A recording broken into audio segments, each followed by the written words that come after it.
ህወሓት በአማራ ክልል ጥቃት ከፈተ። በመተከል የተፈጸመው አሰቃቂ ጭፍጨፋ፣ የኢስላማባዱ ሚስጥራዊ ስብሰባ። ሰበር ዜና።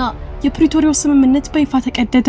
ህወሓት በአማራ ክልል አበርገሌ ወረዳ ላይ ድንገተኛ ጥቃት በመሰንዘር ወረዳውን መቆጣጠሩ ተሰማ። በትግራይ በኩል ደግሞ የመቀሌ አመራሮች ጊዜያዊ አስተዳደሩን እንደማያውቁትና ወደ ቀድሞ መንግስታቸው መመለሳቸውን በሙሉ ድምጽ አጽድቀዋል። ኢትዮጵያ ዳግም ወደ ከፋ ጦርነት እየገባች ነው። ዝርዝሩን በቀዳሚነት እናስደምጣችኋለን። መተከል ዳግም በደም እየታጠበች ነው። ባለፉት 10 ቀናት ብቻ ከ40 በላይ ንጹሃን የተገደሉበት ያላባራ ጥቃት ትላንት ሌሊት ደግሞ የዞኑ ዋና ከተማ ግልገል በለስን አንቀጥቅጧታል። በማረሚያ ቤት ፖሊሶችና በታጣቂዎች መካከል የነበረው የጥይት እሩምታ ለዕለት ጉርሳቸው በሌሊት የወጡ 7 የቄራ ሰራተኞች በግፍ ተጨፍጭፈዋል። ካቡልን እስከ ወንበራ የቀጠለው ይህ የጥፋት ቀጠና ወዴት እየገሰገሰ ነው? ዝርዝር ዘገባውን ይዘናል። ከውጭ ዜና። ዓለም ትንፋሿን ውጣ ወደ ኢስላማባድ እያየች ነው። በሚስጥር የተሞላው የትራምፕ ልኡካን ቡድን በድንገት ወደ ፓኪስታን አምርቷል። የትራምፕ ታማኝ ተደራዳሪዎች ወደ ዋና ከተማዋ ሲበሩ የኢራን የውጭ ጉዳይ ሚኒስትርም በዚያው ይገኛሉ። ለመሆኑ ይህ የሰላም ንግግር ነው ወይስ የቃላት ጦርነት? ዋይት ሃውስ ትልቅ መሻሻል አለ ሲል፣ ቴህራን ግን ምንም አይነት ቀጥተኛ ንግግር የለም በማለት በቁጣ አስተባብላለች። ዝርዝር ዘገባውን ይዘናል። አብራችሁን ቆዩ። ሰላም ውድ ቤተሰቦች እንደምን አላችሁ? ይህ ዜና ላፍታ ነው። ቪዲዮውን ላይክ በማድረግ ይጀምሩ እያልን ወደ ዝርዝር ዜናዎች አለፍን። ሰበር ዜና። ህወሓት ጦርነት አወጀ። አበርገሌ ወረዳ በታጣቂዎች እጅ ወደቀች። በመቀሌ መፈንቅለ መንግስት ተካሄደ። በሰሜን ኢትዮጵያ ለ2 ዓመታት ተካሂዶ የነበረው ደም አፋሳሽ ጦርነት በፕሪቶሪያው የሰላም ስምምነት ቆሞ የነበረ ቢሆንም አሁን ግን ነገሮች ሁሉ ከቁጥጥር ውጭ መውጣታቸው እየተነገረ ይገኛል። ህወሓት በይፋ ጦርነት ማወጁን ተከትሎ ታጣቂዎቹ በሰነዘሩ ድንገተኛ ጥቃት በዋግምራ ብሔረሰብ አስተዳደር ዞን ስር የምትገኘውን የአበርገሌ ወረዳን ሙሉ በሙሉ መቆጣጠራቸውን ተረጋግጧል። ይህ ጥቃት ካለፈው ሰኞ ጀምሮ እየተቀሰቀሰ ሲሆን በአሁኑ ሰዓት ውጊያው ወደ አጎራባች አካባቢዎች በከፍተኛ ፍጥነት እየተስፋፋ በመሆኑ ቀጠናው ዳግም ወደ ጦርነት ቀውስ ውስጥ ገብቷል የሚሉ ስጋቶች አይለዋል። በአበርገሌ ወረዳ የተሰነዘረው ይህ ጥቃት በህወሓት ታጣቂዎችና አገው ሸንጎ አዴን ተብሎ በሚጠራው ታጣቂ ቡድን በጋራ የተፈጸመ መሆኑ የተገለጸ ሲሆን በጥቃቱ ሳቢያ የሰላማዊ ሰዎች ህይወት ማለፉና በርካታ የመንግስት አመራሮችና ሰራተኞች ታፍነው መወሰዳቸው ድንጋጤን ፈጥሯል። የዓይን እማኞች እንደሚገልጹት በአሁኑ ሰዓት በከተማዋ የሟቾችን አስክሬን የመቅበር ስራ እየተከናወነ ሲሆን የወረዳው አስተዳደር ሙሉ በሙሉ በታጣቂዎቹ እጅ መውደቁ የፌዴራል መንግስቱንና የክልሉን የጸጥታ መዋቅር ክፉኛ ፈትኖታል። ይህ ወታደራዊ እርምጃ በሜዳ ላይ እየተወሰደ ባለበት ወቅት በትግራይ መዲና መቀሌ ደግሞ ሌላ የፖለቲካዊ መሬት መንቀጥቀጥ ተከስቷል። የመቀሌ ከተማ የሰሜን ክፍለ ከተማ አመራሮች ባደረጉት አስቸኳይ ስብሰባ የህወሓት ማዕከላዊ ኮሚቴ በህዝብ የተመረጠው መንግስት ይመለስ በሚል ያስተላለፈውን ውሳኔ በሙሉ ድምጽ ደግፈዋል። ይህም ማለት በፕሪቶሪያው ስምምነት መሰረት የተቋቋመው ጊዜያዊ አስተዳደር ህልውናው አብቅቶለታል ማለት ነው።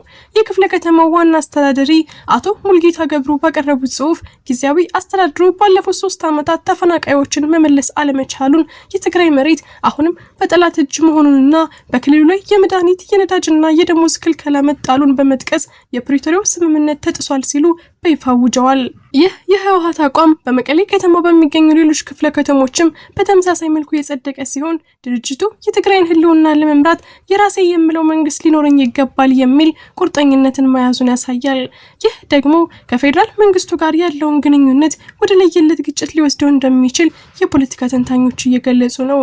የአበርገሌው ውጊያና የመቀሌው ፖለቲካዊ ውሳኔ ተዳምረው የኢትዮጵያ ሰሜናዊ ክፍል ዳግም ወደ አስከፊ ጦርነት መመለሱን የሚያመላክቱ ግልጽ ምልክቶች ሆነዋል። የዓለም አቀፉ ማህበረሰብና የሰላም ስምምነቱ ታዛቢዎች በዚህ ጉዳይ ላይ ምን ይሉ ይሆን?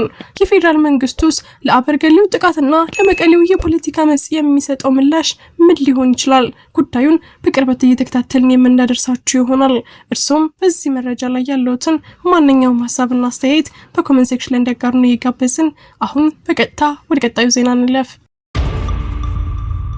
መተከል ዳግም በደም ታጠበች። በግልገል በለስ ማረሚያ ቤት ላይ የተፈጸመው አስደንጋጭ ጥቃትና የሰራተኞቹ እልቂት። በቤንሻንጉል ጉሙዝ ክልል የመተከል ዞን መዲና በሆነችው ግልገል በለስ ከተማ የታጠቁ ኃይሎች በከፈቱት ድንገተኛና ከፍተኛ ጥቃት የ7 ንጹሃን ዜጎች ህይወት ማለፉ ተሰማ።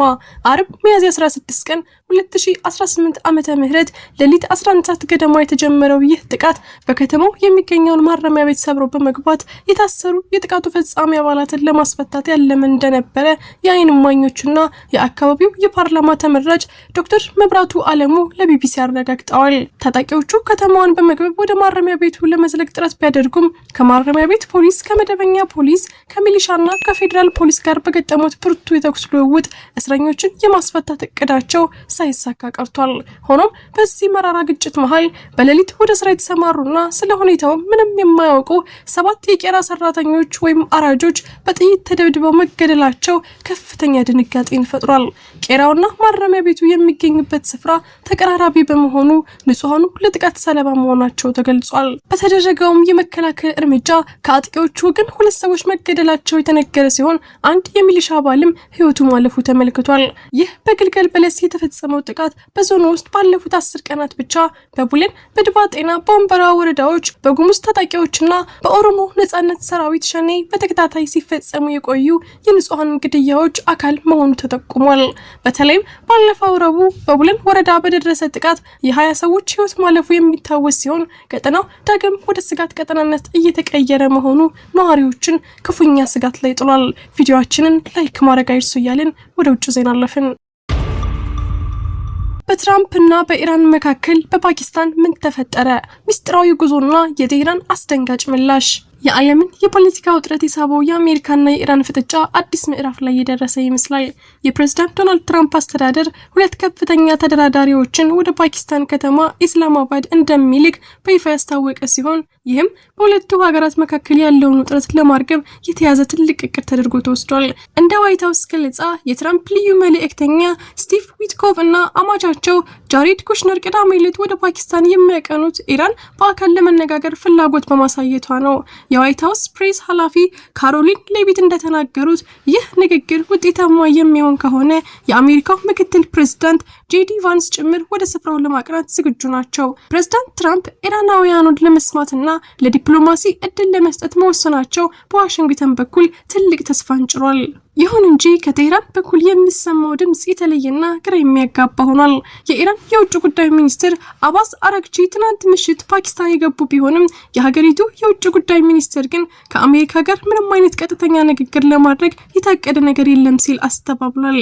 የሚኒስትር መስሪያ ቤቱ ቃል አቀባይ ኢስማኤል ባቃይ እንደገለጹት አራግቺ ወደ ፓኪስታን የሄዱት ከሀገሪቱ ከፍተኛ አመራሮች ጋር በሁለትዮሽ ጉዳዮች ላይ ለመምከር እንጂ ከአሜሪካ ተደራዳሪዎች ጋር ለመገናኘት አይደለም።